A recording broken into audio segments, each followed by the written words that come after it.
আজকে ইফতারি দাওয়াত খেতে যাচ্ছি বাবার বাড়িতে। যেহেতু ছুটির দিন, দাওয়াত সদার সাথে মজার মজার খাবার। রহমত মাসের প্রথম জুম্মা। আসসালামু আলাইকুম সবাইকে জুম্মা মোবারক। যেহেতু এটা আমার জুম্মার দিনের ভিডিও, সকাল সকাল ঘুম থেকে উঠে প্রতিদিনের রুটিন। রোজার মাস, ঘুম থেকে উঠতে একটু দেরি হয়ে যায়। সকাল সকাল গাছগুলোকে একটু পানি না দেওয়ার কারণে গাছগুলোর অবস্থা আস্তে আস্তে খারাপ হয়ে যাচ্ছে। তারপরও আমি যখনই ঘুম থেকে উঠি তখনই সবার আগে আমার কাজ হচ্ছে আমার গাছগুলোর যত্ন নেওয়া। যাই হোক, সকাল সকাল ঘুম থেকে উঠে ফ্রেশ হয়ে গাছগুলোর যত্ন নিয়ে দুই টুনাটুনি ঘরের কাজে নেমে পড়লাম। এই তো ছুটির দিনগুলো আমার তেমন একটা কষ্ট হয় না, কারণ সংসারের সকল কাজ দুজনে একসাথেই করি, আর একসাথে করলে সব কাজই তাড়াতাড়ি হয়ে যায়। সকল কাজকর্ম সেরে আমি নামাজে বসলাম, আর আপনাদের ভাইও নামাজ সেরে বাজারে গেল। ফ্রাইডে মানেই তো একটু স্পেশাল বাজার সদাই করতে হয়, আর আজকে আমাদের ইফতারও বাসায় করা হবে না, তাই ইফতার বানানোরও কোনো ঝামেলা নেই। আর এমনিতেও আমি ইফতার বানাই না, আজকের ইফতারের দাওয়াত হচ্ছে বাবার বাসায়, এই জন্য আজকে ইফতারির ঝামেলা নেই, আজকে হচ্ছে সিহারির ঝামেলা।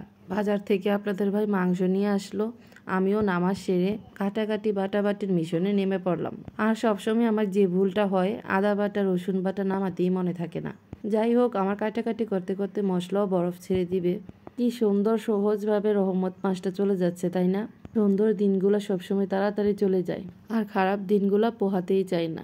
যেভাবে ভালো দিনগুলো দৌড়াতে দৌড়াতে চলে যায়, খারাপ দিনগুলো কেন দৌড়াতে দৌড়াতে যায় না বলেন তো?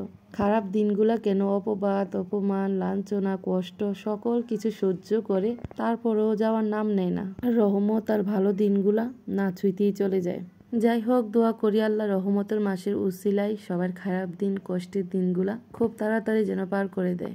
আজকের মাংসটা রান্না করার সময় আমি জানতাম না আজকের মাংস তরকারিটা এত মজা হবে। কেন জানি আমার মন চাইলো এভাবে মশলা মেখে তেলে দিতে। সরিষার তেলে একদম মাখা মাখা ঝোল করে, ঝাল ঝাল ঝোল করে রান্না করেছি। খেয়ে নিজে টাসকি খেয়ে গেলাম যে এটা কি সত্যি আমি রান্না করেছিলাম। সত্যি নিজের প্রশংসা নিজে করছি, কারণ সত্যি মজা হয়েছিল। আমার কাছে মনে হয় সরিষার তেলের গরুর মাংসটা হয়তো একটু বেশি মজা হয়, আর না হয় আমার রান্নার ক্রেডিটে মজা হয়েছে। যাই হোক, আমি যেহেতু আগে পেঁয়াজ দিয়ে মাংসটা মেখে রেখে দিয়েছিলাম, এই জন্য তেলে সামান্য কিছু পেঁয়াজ বেরেস্তা করে নিয়েছি। তারপর একদম ফোড়নের মতো মাংসটা দিয়ে দিলাম। একদম পানি ছাড়া লো আছে আস্তে আস্তে করে আমি মাংসটা সিদ্ধ করেছি। হয়তো এই কারণেও মজা হতে পারে। যেহেতু আমার কাছে আজকে টাইম ছিল, আমি আস্তে আস্তে রান্না করলেও আমার কোনো সমস্যা নেই। একদম আস্তে আস্তে করে রান্না করতে করতে জোহর শেষে বসাইছি আর আসর শেষে নামাইছি। একটা কথা বলি, মানুষের জীবনে কখন কি হয় সেটা কখনোই কেউ বলতে পারে না। সবাই চায় তার জীবনে ভালো দিন আসুক, খারাপ দিন না আসুক, কিন্তু তা তো কখনোই সম্ভব না। খারাপ ভালো নিয়েই তো আমাদের জীবন, তাই না? সবাই সবার জীবনে ভালো দিন চায়, কিন্তু আমার মতে খারাপ দিনটাও আসা দরকার, কারণ খারাপ দিন আসলেই কিন্তু আপনি মানুষের আসল পরিচয় পাবেন। এই খারাপ দিনটাই কিন্তু আপনাকে আল্লাহর কাছে নিয়ে যাবে খুব কাছে, আর মানুষের কাছ থেকে খুব দূরে। কারণ আপনার এই খারাপ দিনের জন্য আপনি মানুষের কাছে পা থেকে মাথা অবধি থাকবেন খারাপ। আপনার হাঁটা খারাপ, আপনার হাসি খারাপ, আপনার কান্না খারাপ, আপনি নিজেও জানবেন না যে আপনি কত খারাপ। মাঝে মাঝে আপনি নিজে ডাউট করবেন, আসলেই কি আপনি এত খারাপ?